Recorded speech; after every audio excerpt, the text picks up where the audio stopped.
Hello friends, Radhe Radhe, जय श्री महाकाल। तो आ गए हैं हम एक फिर से नया ब्लॉग लेकर अपना, जो कि प्रेगनेंसी से रिलेटेड है। और हमारे सारे ब्लॉग जो हैं अभी प्रेगनेंसी से रिलेटेड ही जा रहे हैं। तो मैं आपको बता दूं कि आप डिलीवरी के मैं आपको बता रही हूँ कि जब आपकी डिलीवरी हो जाती है, आपको पता चलता है आपकी डिलीवरी हो गई है और बेबी डिलीवर्ड हो चुका है, तो आप उस टाइम अपना ध्यान बहुत ज़रूरी है कि रखें। और स्ट्रेस बिल्कुल भी नहीं लेना है डिलीवरी के बाद। मोस्टली क्या होता है कि जो न्यू मॉम होती है ना, उनको मतलब ये लगता है कि हमारा बेबी इतना छोटा और हम कैसे इसके साथ मैनेज कर पाएंगे। तो बिल्कुल भी स्ट्रेस नहीं लेना है। अगर बेबी को कोई इशू है, हेल्थ इशू है, तो आप उसका ध्यान थोड़ा ज़्यादा रख सकते हैं।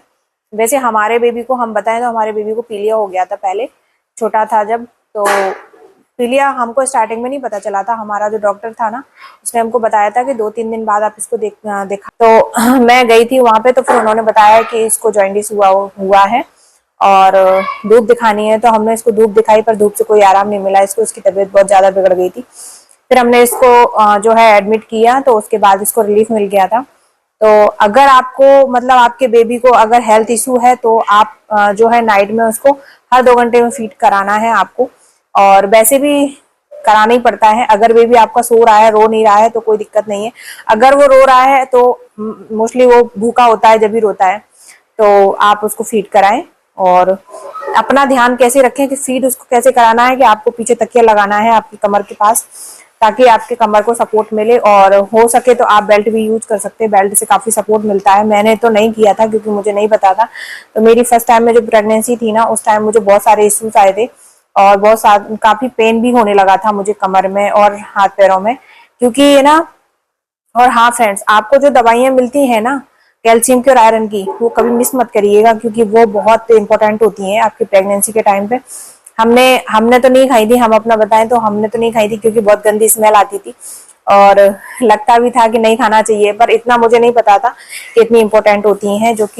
जो फॉलिक एसिड रहती है ना, वो बच्चे की मस्तिष्क के लिए और बॉन्ड के लिए बहुत अच्छी रहती है वो। तो आपको बिल्कुल भी स्किप नहीं करना है, आलस नहीं करना है बिल्कुल भी। हाँ, आपकी हेल्थ को लेकर कोई इशू है या आपको कोई प्रॉब्लम है, तो आप जरूर मतलब 1 आध दिन स्किप कर सकते हैं। बट ऐसा नहीं है कि आप कभी ले ही नहीं रहे हो उसको। तो आपको भी वीकनेस आएगी, आपके बेबी को भी वीकनेस आएगी, उसका हेल्थ अच्छा नहीं रहेगा। तो इस वजह से आप प्रॉपर ध्यान दीजिएगा अपने बेबी की हेल्थ पर और अपने ऊपर।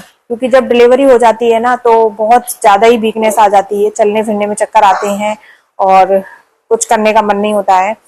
तो वही हम आपको बताने वाले थे। हाँ, तो हम आपको फ्रेंड्स वही बता रहे थे कि आप अपना ज्यादा वाला ध्यान रखिएगा, क्योंकि आपको अपने बेबी का भी ध्यान रखना होता है। जब आप अपना ध्यान रख पाएंगे, जब भी आप अपने बेबी का ध्यान रख पाएंगे।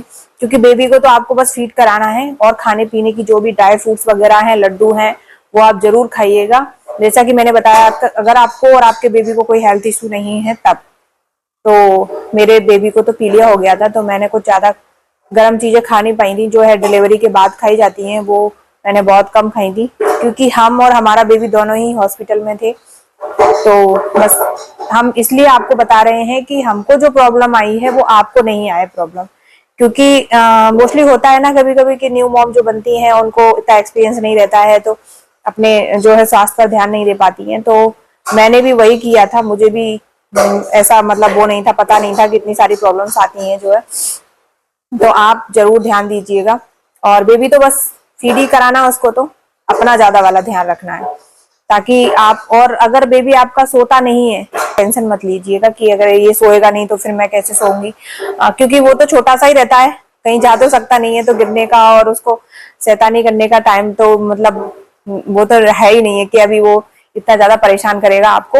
तो आप बेफिक्र होके आप सो सकते हैं। और जब आप अपने बेबी को फीड करा देते हैं और कोई दिक्कत नहीं है, तो आप आराम से सो जाइए। 2-3 घंटे की नींद आप ले लीजिए, क्योंकि नींद बहुत जरूरी रहती है। जैसे बेबी आपका बड़ा होता है तो वो सोता नहीं है, तो अपने को भी टाइम नहीं मिलता, क्योंकि अपन को भी घर का काम करना पड़ता है सारा।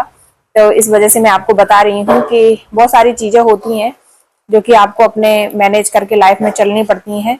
तो बस आज का ब्लॉग हमारा अगर हेल्पफुल रहे आपके लिए, तो आप कमेंट जरूर करिएगा।